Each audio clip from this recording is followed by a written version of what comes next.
एवं समस्त पाटनी परिवार आर के मार्बल ग्रुप किशनगढ़ राजस्थान से पधारे हैं। तालियां बजाकर अनुमोदना। आप सब परिवार आए, आचार्य भगवान के सत्संग श्री चरणों में श्रीफल अर्पित कर आशीर्वाद प्राप्त करते हुए आज के पाद प्रक्षालन का सौभाग्य प्राप्त करने का सौभाग्य प्राप्त। तालियां बजाकर अनुमोदना कर दें। साथ में मैं आमंत्रित कर रहा हूं अनिल जी दिथी सपरिवार बेंगलोर, सन्मति जी छाबड़ा सपरिवार, निर्मल जी दोषी परिवार सपरिवार, आप संयुक्त रूप से आए, आचार्य भगवान के आशीर्वाद प्राप्त करते हुए आज के पाद प्रक्षालन का दुर्लभ सौभाग्य। मोहित जी, सोनल जी, काला, आपसे भी सविनय निवेदन, आप भी संयुक्त रूप से सब परिवार के साथ आए। 1000 की एक शिला के माध्यम से 12,18,000 रुपए की स्वीकृति नगद यहां पर चंद्रगिरी ट्रस्ट को। तालियां बजाकर अनुमोदना। और प्रतिभा स्थली के लिए 58,000 रुपए की स्वीकृति दी, वो भी उन्होंने नगद राशि जमा करी। आचार्य श्री विद्यासागर गौधाम के लिए भी आज अपने जन्मदिन के अवसर पर 58,000 रुपए की स्वीकृति दी। तालियां बजाकर अनुमोदना। और पाद प्रक्षालन पाटनी परिवार का सौभाग्य हम सभी के सामने। ओ पालनहारे अनंत गुणधारे, ओ पालनहारे अनंत गुणधारे, हो गुरुवर तुमरे बिन हमरा कौनो नाही, गुरु तुमरे बिन हमरा कौनो नाही, हमरी उलझन सुलझा दो भगवन, हमरी उलझन सुलझा दो भगवन, हो गुरुवर तुमरे बिन हमरा कौनो नहीं, गुरु तुमरे बिन हमरा कौनो नहीं। बोलिए संत शिरोमणि आचार्य गुरुवर विद्यासागर जी महामुनि राज की, पर्युषण पर्वाधिराज पर्व की, उत्तम संयम धर्म की। और आज के शास्त्र प्रदान करने का सौभाग्य भी भामा साह परिवार किशनगढ़ राजस्थान पाटनी परिवार जी के सुरेश भाई साहब से निवेदन है, सब परिवार आपके परिवार से प्रथम शास्त्र प्रदान करने का सौभाग्य। तालियां बजाकर अनुमोदना। अनुमोदना अनुमोदना अनुमोदना बारंबार, है वंदना है वंदना गुरु चरणों में बारंबार। शास्त्र प्रदान करने का सौभाग्य संयुक्त रूप से प्राप्त करें। हाँ, शीघ्रता से भाभी जी, श्रीमती शांता भाभी जी से निवेदन, भाई साहब से निवेदन। और हम सभी आचार्य भगवान के चरणों में नमन करते हुए आचार्य परमेश्वरी की पूजन का सौभाग्य प्राप्त करते हैं। बोलिए संत शिरोमणि आचार्य गुरुवर विद्यासागर जी महामुनि राज की।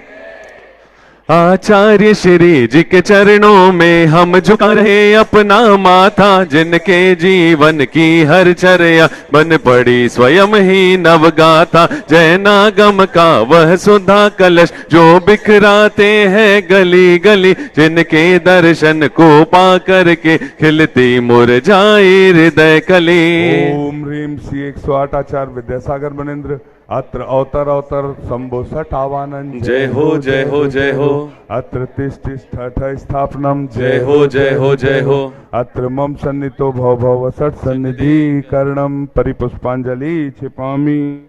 सांसारिक विषयों में पढ़कर मैंने अपने को भरमाया, इस राग द्वेष की वैतरणी से अब तक पार नहीं पाया, तब विद्या सिंधु के जल कण से भव कालुष धोने आया हूँ, आना जाना मिट जाए मेरा यह बंध काटने आया हूँ। ओम नेम सर में आचार्य भगवंत गुंगुते द्वारा स्वामी प्रणीत साक्षात समय सार की जीवंत गाथा, आचार्य भगवंत भट्टदेव द्वारा मूलाचार की जीवनचर्या, आचार्य भगवंत श्री उमा स्वामी के सत्वार सूत्र के प्रदाता अष्टोत्तर आचार्य विद्यासागर महामुनिराज के चरणों में जन्म जरा मृत्यु विनाशनाय जलामृपांति। क्रोध अनल में जल जल कर अपना सर्वस्व लुटाया है, निज शांत स्वरूप न जान सका जीवन भर इसे भुलाया है, चंदन सम शीतलता पाने अब शरण आपकी आया हूँ, संसार ताप मिट जाए मेरा चंदन वंदन को लाया हूँ। ओम नीम परम पूज्य आचार्य भगवंत श्री समंतदेव स्वामी के समान शिक्षादायक डंका बजाने वाले आचार्य भगवंत अकलंक देव स्वामी के समान निष्कलंक चारित्रधारी आचार्य भगवंत पूज्यपाद देव के सर्वार्थ सिद्धि के अर्थ प्रदाता 108 आचार्य भगवंत विद्यासागर महामुनिराज के चरणों में संसार ताप विनाशय चंदनाम रेपामिति। जड़ को ना मैंने जड़ समझा, नहीं अक्षय निधि को पहचाना। अपने तो केवल सपने थे, भ्रम और जगत का भटकाना। चरणों में अर्पित अक्षत है, अक्षय पद मुझको मिल जावे। तब ज्ञान अरुण की किरणों से यह हृदय कमल भी खिल जावे। ओम नोम आचार्य भगवान त्रिकाल सर्वज्ञ श्री वीर सेन द्वारा रचित धवलादिक महाग्रंथों के वाचनाकार आचार्य भगवान श्रीमद रविशेन स्वामी के पद्म पुराण के श्री पद्म, आचार्य भगवान श्रीमद जिनसेन स्वामी के आदि पुराण के आदिनाथ 108 आचार्य विद्यासागर महामुनिराज के चरणों में अक्षय पद प्राप्त है। अक्षताम दीप्ति स्वाहा। इन विषय भोग की मदिरा पी मैं बना सदा से मत वाला। तृष्णा को तृप्त करे जितनी उतनी बढ़ती इच्छा ज्वाला। मैं काम भाव विध्वंस हेत मन सुमन चढ़ाने आया हूँ। यह मदन विजेता बन न सके, यह भाव हृदय में लाया हूँ। ओम नमः आचार्य भगवान श्रीमद नेमी चंद्र सिद्धांत चक्रवर्ती देव के गोमठ सार, जीव कांड, कर्म कांड जैसे ग्रंथों के ज्ञाता वैराग्य पद प्रदर्शन आचार्य विद्यासागर भगवंत के चरणों में कामण देना पुष्पम नृपामिति स्वाहा। अर्घ बोलते जाए भाभी जी। ओम नीम परम पूज्य 108 आचार्य विद्याबंधन आचार्य मूर्ति देव माणिक्य देव प्रवाचन स्वामी के परीक्षा मुक्त सूत्र प्रमेय रत्नमाला के प्रतिष्ठित प्रमेय आचार्य भगवंत चारी चक्र श्री शांति सागर महाराज ऋषिकेश के पवित्र परंपरा के अग्रदूत शिष्य 108 आचार्य भगवंत विद्यासागर महामुनिराज के चरणों में क्षुधा रोग विनाशनाय नैवेद्यम निर्पामिति। ओम नीम परम पूज्य आचार्य भगवंत दाता गुरु महाकवीश्वर आचार्य श्रोमणी ज्ञान सागर महामुनिराज के प्रमेय अद्वितीय अद्भुत अलौकिक अनुपम साधक आचार्य कल्प विवेक सागर जी महाराज के गुरु भाई हम सबके भगवान परम पूज्य 108 आचार्य विद्यासागर महामुनिराज के चरणों में अष्टनाई धूपम नृपामिति स्वाहा। ओम नीम ओम नीम हृदय वेदिका पर हर क्षण विराजमान रहने वाले अहिंसा दूत, शांति दूत, मुक्ति दूत, मूग माटी महाकाव्य के रचिता हाथ करघा प्रतिभा स्थलीवास रत्नाकर 108 आचार्य विराज के चरणों में महामोक्ष फल प्राप्त है। फलम निर्पामिति। ओम नीम भारतीय संस्कृति के पुनराधु धारक प्रतिभा स्थली खोलकर शिक्षा की खोई हुई अलग जगाने वाले युग शिरोमणि गुण आचार्य विद्यासागर अनंत कृतज्ञता, अनंत आभार, अनंत उपहार गुरु के चरणों में दिव्य भव्य श्री चरणों में अनंत प्राप्त है। भावों की निर्मल सरिता में अवगाहन करने आया हूँ। सबका सारा दुख दर्द हरो यह अर्घ भेंटने लाया हूँ। हे तपो मूर्ति है आराधक, हे योगीश्वर, हे महासन, है अरुण कामना देख सके युग युग तक आगाम। ओम ह्रीम श्री 108 आचार्य विद्यासागर मुनिंद्राय जय माला पूर्णार्घम निर्पामिति। ओम नमः सिद्धेभ्यः, ओम नमः सिद्धेभ्यः। अहिंसा परमो धर्म की आचार्य गुरुवर श्री कुंद कुंद भगवान की, आचार्य गुरुवर श्री ज्ञान सागर मुनि महाराज की।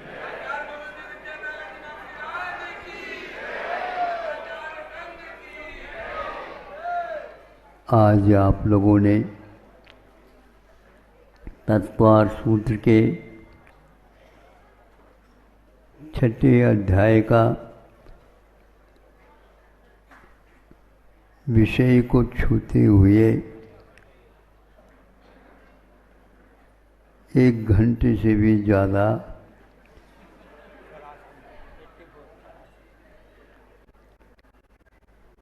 उत्साह के साथ समय का उपयोग किया। इसमें एक सूत्र बहुत महत्वपूर्ण है, वह यह है मोक्ष मार्ग में जो सम्यक दर्शन का महत्व है, सम्यक ज्ञान का भी उतना ही महत्व है, सम्यक चारित्र का भी महत्व है। सम्यक पंच यह शब्द बहुत महत्वपूर्ण है। सम्यक दर्शन एक प्रकार से देवायु के बंध के लिए भी अनिवार्य कारण का होता है। ऊपर चढ़ जाता है तो वह आयु का बंध ही नहीं करता है, किंतु अकेला भी यदि सम्यक तो है तो भी वह देवायु का ही बंध करेगा, इसलिए उसका पृथक रूप से विवेचन किया गया है। च से यह भी लिया जाता है कि वह जब देवायु का बंध ही करता है तो इतना पर्याप्त था, इसको पुनः क्यों लिखा? तो आचार्यों ने यह कहा कि देवास चतुर्निकाया है, देव 4 प्रकार के हुआ करते हैं। तो भुवनवासी, व्यंतर और ज्योतिष्क इनमें न जाकर के केवल कल्पवासी देवों में ही उसका आश्रव बंद होता है। इसलिए ये बहुत महत्वपूर्ण है कि 16वें स्वर्ग तक भी बिना व्रत के भी, आरंभ के भी, होती त्याग नहीं करते हुए भी वह 16वें स्वर्ग तक पहुंच जाता है, जो कल्पवासी देवों के ही विकास सोपान माने जाते हैं। अन्य देवों में क्यों नहीं होता है? तो आचार्य कहते हैं अन्य देवों में वह इसलिए नहीं जाता कि तीर्थंकर आदि प्रकृतियों का बंध वहाँ नहीं हो सकता। यहाँ से प्रारंभ भले कर दे, लेकिन बाद में उन देवों में वह जा ही नहीं सकता, किंतु कल्पवासी देवों में ही जाता है। तो कल्पवासी देव कहाँ तक होते हैं, कैसे होते हैं? ये 16 तक ही इसका निर्माण किया गया। ऊपर अहमिंद्र होते हैं, उनमें वह अकेला नहीं जा सकता। अकेला का अर्थ अवृत दशा में नहीं जा सकता। सोचो, विचार करो कि अवृत दशा में रह करके भी सम्यक दर्शन जो पालता है उसके लिए बहुमान देने वाला वह स्वर्ग जो कल्पवासी देवों में ही उत्पन्न कर देता है। वह थोड़ा सा आप लोगों के लिए अटमट सा भी लगता होगा। और जो व्यक्ति सम्यक दर्शन के द्वारा केवल बंध ही मानते हैं अथवा बंध निर्जरा ही मानते हैं, उनकी ये गलती है। वह दर्शन विशुद्धि इत्यादि के भावों से वह तीर्थंकर आदि उच्च कोटि के प्रकृतियों का भी बंध होता है, उससे यह निर्धारित होता है।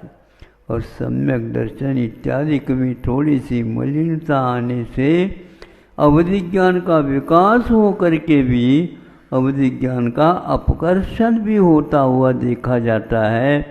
मनपर ज्ञान की भी जो उन्नति न हो करके उसका भी अपकर्षण हो सकता है और संक्लेश परिणाम यदि जुड़ जाता है तो उसके सम्यक दर्शन इत्यादि में दोष भी लग जाते हैं। किंतु यह ध्यान रखें, सम्यक दर्शन अकेला भी वहाँ तक ले जाने में कारण होता। आज इतना ही पर्याप्त है, क्योंकि आप लोगों को ये सोचना चाहिए देवायु का अर्थ हर एक देवायु में नहीं, किंतु वह एक प्रकार से अनिवार्य रूप से देवायु है वो, और उसमें उसकी उत्पत्ति होती है। ऐसा उमा स्वामी महाराज जी का भाव है। अहिंसा परमो धर्म की।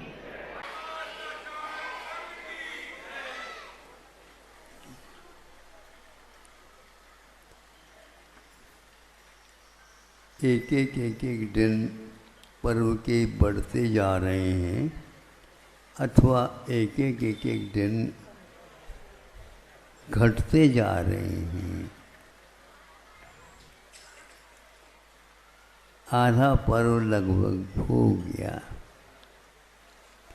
कुछ ऐसे भी विषय हैं, सूत्र ग्रंथ तो सूत्र ग्रंथ है, और ग्रंथांतरों से भी उसके बहुत सारे विषय मेल नहीं खाते, लेकिन फिर भी तालमेल बिठाने से उस वाद्य में से वह संगीत निकलता ही है। एक समझे लेशा को लेकर के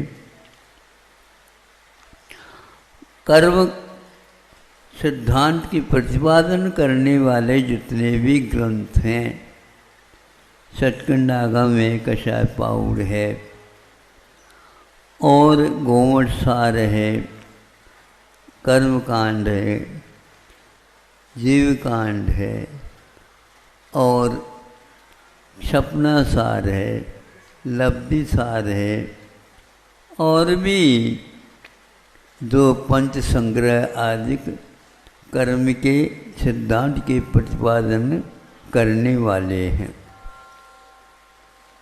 किंतु लेशा के विषय में इन सब का तो एक मत है। तत्वार सूत्र का अभिमत इससे कुछ और है। जितने भी कर्म सिद्धांत के प्रतिपादक ग्रंथ हैं वे सारे के सारे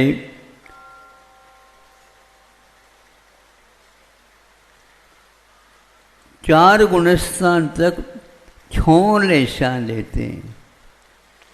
बाद में पंचम गुणस्थान से केवल शुभ लेशा ली जाती है और अशुभ लेशा नहीं ली जाती। यहीं पर अंतर कुछ दिया गया है कि तत्वर सूत्र में प्रथम गुणस्थान से लेकर के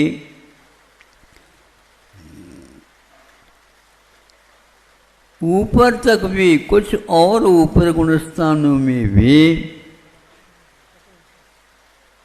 छठों लेशाएं मानी गई है।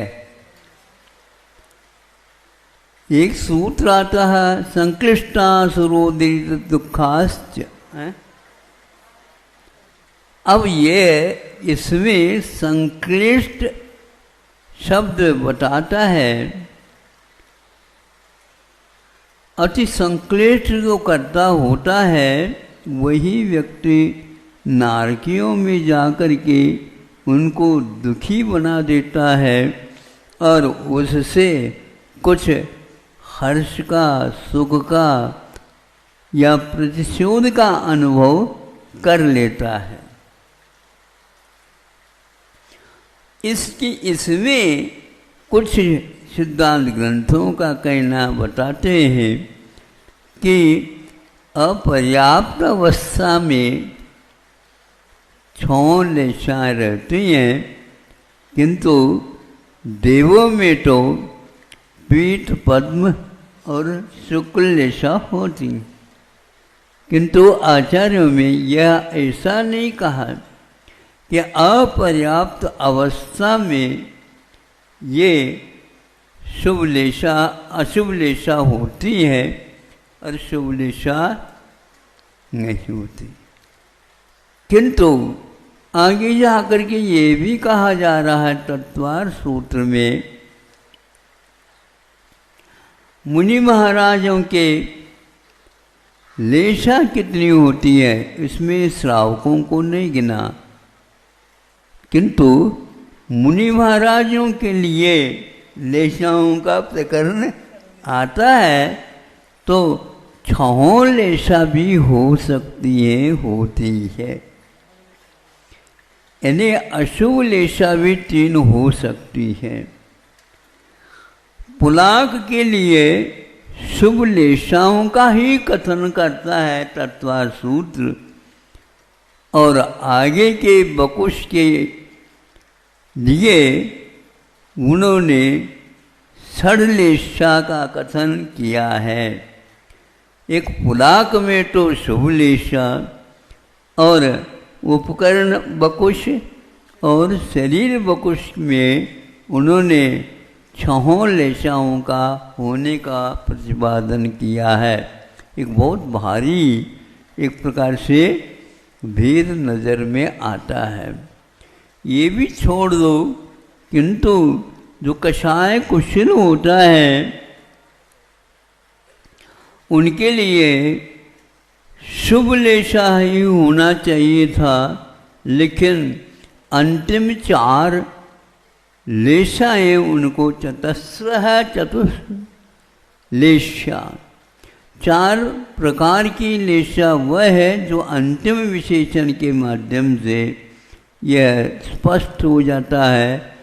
शुक्ल लेशा, पद्मलेशा और पीतलेशा और कापोतलेशा। इस प्रकार ऊपर से लेकर के अंतिम 4 कहा। इसमें भी कि कषाय कुशल को पीतलेशा का भी उल्लेख किया है।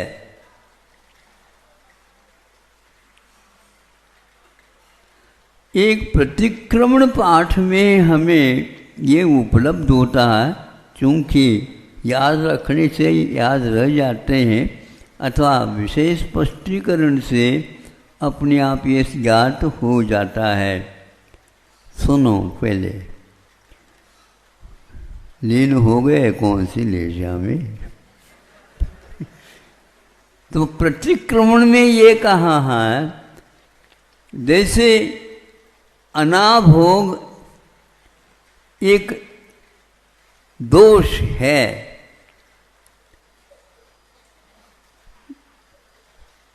कि उसका अर्थ उन्होंने प्रतिक्रमण के टीकाकारों ने किए हैं, वो यह है कि उस समय कापोत लेशा के परिणाम होते हैं और मुनि महाराज जब कभी भी अपने इच्छे आवश्यक किंतु लाइट में नहीं लाते हैं, उसको उन्होंने अनाभोग कहा और अनाभोग के समय पर उन्होंने इसका पीतलेशा के साथ संबंध जोड़ा है।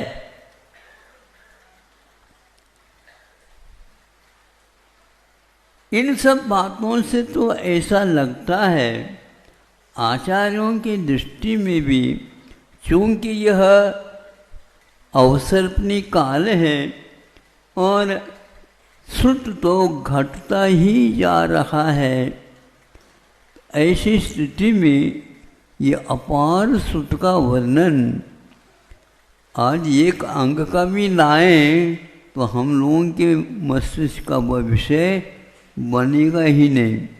इसलिए आज अंगवाई की व्यवस्था आचार्यों ने हम लोगों के लिए की है, क्योंकि गरिष्ठ ही आहार करना तो दूर, गरिष्ठ थोड़ा से भी आ जाए वरिष्ठ लोगों को भी दस्त लग जाते।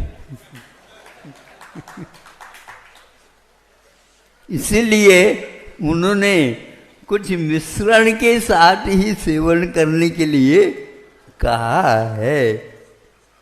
किंतु पहलवान होते हैं, वो पहलवान तो पहलवान है, गरिष्ठ ही खा करके ऊपर से 1-8 किलो दूध भी पी लेते हैं और कार्य करते हैं, होता है। यह भेदो भेद जो जठराग्नि के बीच से हमारे सामने है, उसी प्रकार यह है। फिर भी इन आचार्यों ने एक प्रकार से कि सबका स्वीकार, सबका श्रुत स्वीकार करके और अपना मंतव्य बताया है कि जब हमारे लिए श्रुत के धनी जब कभी भी मिलेंगे, इस प्रकार की शंकाओं को रख करके हम संतुष्ट कर सकते हैं अपने आप को।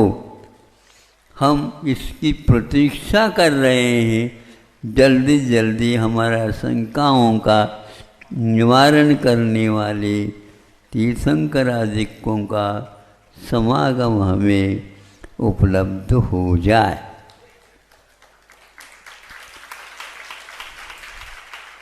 इसी प्रकार कि तत्वार सूत्र में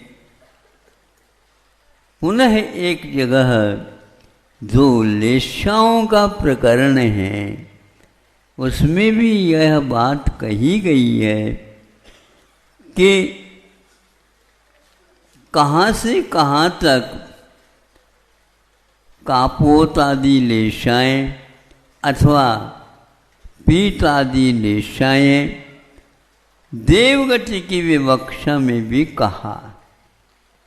अब मनुष्यों में तो नहीं कहा, लेकिन उसका भी प्रकरण मैं आपके सामने रखूंगा। पहले सर्वप्रथम देवों का रखता हूँ। तारतम्य के अपेक्षा से अहमिंद्रों में शुक्ल लेशा अनिवार्य हो जाते, किंतु नीचे के स्वर्गों में उन्होंने कुछ भेद के साथ रखने का प्रयास किया है। अंतिम 2 युगल यानी 4 स्वर्ग में उन्होंने शुक्ल लेशा का कथन किया है, किंतु अहमेंद्र के लिए उन्होंने ये कहा शुक्ल लेशा होते हुए भी अनुदेश इत्यादि में तो निश्चित रूप से परम शुक्ल लेशा होती। तो परम विशेषण उन्हीं चारों के लिए कहा, नीचे के लिए नहीं।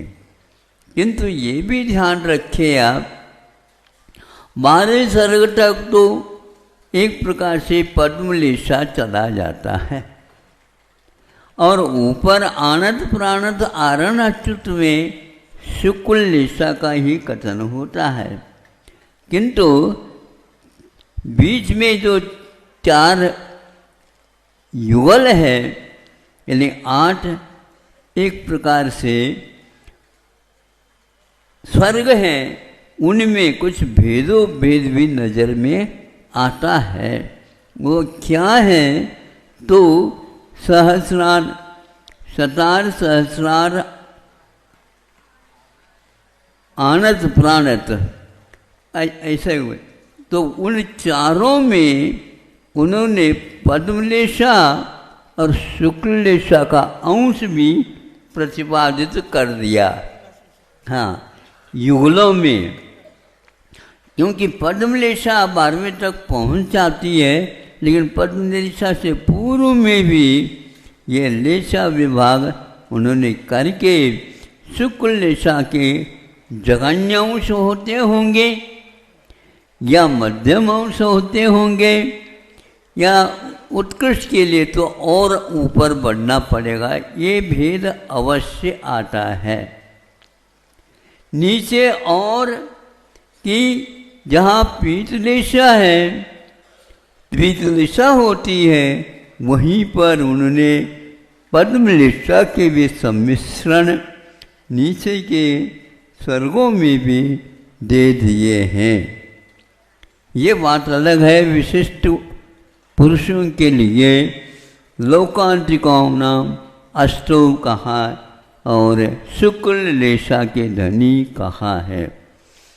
ये जितने भी भेद होते हैं स्मृति के अभाव के लिए अपेक्षित होते हैं। स्मृति रह गई या नहीं रही अथवा गुरुपदेशाभावात्, गुरुओं का विशेष उपदेश हमें उपलब्ध नहीं होता, उस समय में इसका प्रकरण आ जाता है। अब चलिए सम्यक दर्शन की उत्पत्ति के काल में क्या हाल है। सम्यक दर्शन के उत्पत्ति के लिए जहाँ पर हमेशा शुक्ल लेशा चलती है तो वहाँ पर शुभ और अशुभ का कोई सवाल ही नहीं उठता, किंतु जहाँ पर शुभ और अशुभ दोनों लेशाएं होती हैं तो उस समय पर मनुष्य और त्रियंचों के लिए कि 3 शुभ लेशा के समय पर ही उसको वह सम्यक दर्शन उत्पन्न होता है। यानी कि आपको यदि सम्यक दर्शन प्राप्त करना है और किसी अशुभ लेशा में होंगे तो उत्पन्न तो नहीं होगा, उत्पन्न होने के उपरांत लेशा शुभाशुभ हो भी सकती है आदि आदि। इससे भी फलितार्थ निकलता है कि शुभ लेशाएँ सम्यक दर्शन की प्राप्ति में तिर्यंच और मनुष्य में होना चाहिए। अब ये लेशा, यह द्रव्य लेशा की बात नहीं कही जा रही है, शुक्ल लेशा की बात कही जा रही है। लेशाओं के लक्षण या परिभाषा करते हुए आचार्यों ने बहुत नाजुक विषय को भी कहने का प्रयास पुरुषार्थ किया। चुक्किज छलम न गिरतव्यम भी उनको बड़े बड़े आचार्यों को कहना पड़ा। हमारे आदर्श स्वरूप कुंद कुंद भगवान ने भी ये कहा चुक्किज छलम न गिरतव्यम। ये समय सार ग्रंथराज में उन्होंने आदि में ही यह प्रकरण छेड़ करके कहा है। इसलिए गलतियां होना स्वाभाविक है छद्मस्त अवस्था में। कौन विमुह्यते शास्त्र समुद्रे, कौन वह व्यक्ति होगा शास्त्र के समुद्र में गलती नहीं करता हो। यानी दोषों के भंडार ये छद्मस्त अवस्था है। अब यहाँ पर एक और बात कहूँ कि लेशा, भावलेशा का क्या रूप है। भावलेशा भी हमेशा हमेशा बनी रहती है, यह भी एक मत है। किंतु कई लोगों का कहना है तत्वार सूत्र में और उसकी टीकाएँ उपटीकाएँ सर्वार सिद्धि राजवार्तिक श्लोक वार्तिक आदि में भी लेशा तो अंतर्मुहूर्त परिवर्तन्या, हाँ अंतर्मुहूर्त में लेशाओं का परिवर्तन अनिवार्य होता है। क्या अर्थ हुआ? अर्थ यह हुआ कि वह कोई भी लेशा हो, किसी की भी लेशा हो, द्रव्य लेशा के अनुसार भाव लेशा होती है, यह सामान्य कथन होना अलग है। किंतु भाव लेशाओं में परिवर्तन नहीं होता, जैसे भीतर है वैसे बाहर है, ऐसा नहीं। किंतु अंतर्मुहूर्त परिवर्तन में हो लग सकता है, किंतु बाद में तो उसको परिवर्तन करना अनिवार्य हो जाता है।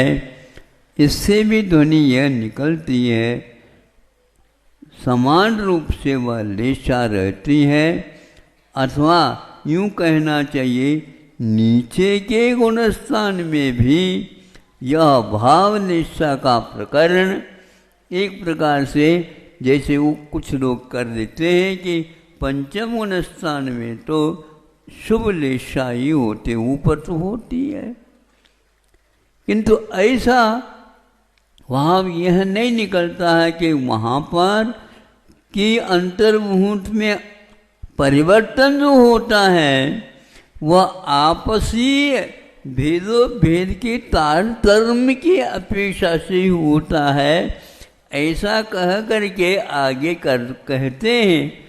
लेकिन यह सर्वत्र इस प्रकार का प्रतिपादन नहीं मिलता है। इसलिए हमें इन भेदों को अध्ययन के समय पर नज़र दृष्टि में तो आए, किंतु इसको नज़र अंदाज नहीं करना चाहिए, क्योंकि उसके बारे में आचार्यों ने यदि लिखा है तो उसको भी अपने ढंग से करना चाहिए। अकाल मरण के बारे में भी यह बात और घटित होती है कि श्रीनिक पुराण में इस कथा में ये आता है अंत समय में अकाल मरण के लिए कारणभूत अपने अपने माथे को एक प्रकार से लोहे की जो जेल थी उसमें वो बंद थे सैनिक राजा, और कुनिक के देख करके उसके वेश आशा और हाथ में गदा जैसे या हथौड़ा छोटा होता है, घन होता है, घन बड़ा है। हाँ, कुनिक ने घन का प्रहार किया तो उस समय जेल का टुकड़ा हो गया था। तो इसलिए इसमें तो मैं बच नहीं पाऊंगा, इसलिए सैनिक ने अपने आप ही आत्महत्या कर ली। कल नहीं परसों आया था कि आयु बंद के उपरांत अकाल मरण नहीं हो सकता। तो इस सैनिक राजा को तो आप लोगों को अकाल मरण नहीं मानना चाहिए, लेकिन ऐसा नहीं। इसका हमने ये सोचा है कि यह जो लिखा गया ये कहा गया है अपेक्षित कथन हो सकता है। अशुभ आयु और शुभ आयु में बहुत फर्क होता है। अशुभ आयु के साथ इस प्रकार की जो घटनाएं हैं, यदि अशुभ आयु का बंद हो गया हो फिर बाद में इस प्रकार का कार्य करना तो अनिवार्य है, तो समय वह अवश्य ही अपनी आत्महत्या भी इत्यादि कर लेगा। अब ये बताओ, मरना और मारना ये कब होते हैं, क्या होते हैं? तो यह निश्चित बात है कि भरत चक्रवर्ती ने अपने बाहुबली के ऊपर चक्र रत्न का प्रहार कर दिया। क्या उसमें शुभ लेशा थी? नहीं। तो फिर कौन सी लेशा थी, हमें बताओ। हाँ, ये निश्चित है कि महापुरुषों में जो लेशा होती है तारतम्य अवश्य हम मान सकते हैं, लेकिन ये बात सर्वत्र लागू नहीं होता ऐसा हम सोचते हैं। और भी ग्रंथ मिल सकते हैं, भेदों भेद हो सकते हैं, और हम उसमें निष्कर्ष निकालना चाहें तो बनती कोशिश हमें ये करना चाहिए। हाँ, अंतर मुहूर्त परिवर्तन्या, तो उस परिवर्तन में जगन्य लेशा थी, मध्यम लेशा आ गई, मध्यम लेशा से उत्कृष्ट लेशा स्थान आ गया। ये मानना अलग वस्तु और लेशा को परिवर्तन रूप में मानना ये अलग वस्तु है। इसलिए जिन जिन आचार्यों ने तत्व सूत्र उपटिकाओं में उल्लेख किया, भाव लेशातु, तू शब्द के साथ प्रयोग कर रहे हैं। भाव लेशा तो अंतर मुहूर्त में परिवर्तन ये योग्य है, परिवर्तनशील कहा। शील मैंने स्वभाव होता है, ये उनका अनिवार्य परिवर्तन होना अनिवार्य होता है। इसलिए भाव लेशातु परिवर्तन्याः ऐसा कहा है। समय आपका हो रहा है, विषय बहुत था, लेकिन फिर भी इसने हमने छांट करके आपके सामने रखा है। संभव है छद्मस तो है ही, और उसमें भी और जगन्य इसको बोलना चाहिए, छद्मस्त हैं। तो आचार्यों के भेदों को लेकर के भी अवश्य ही चिंतन करना चाहिए। समय समय पर यदि और कोई भी भेद मिल जाए तो उनको भी वेद विज्ञान के माध्यम से सुधारने का प्रयास करेंगे, यही भावना है। अहिंसा परमो धर्म की।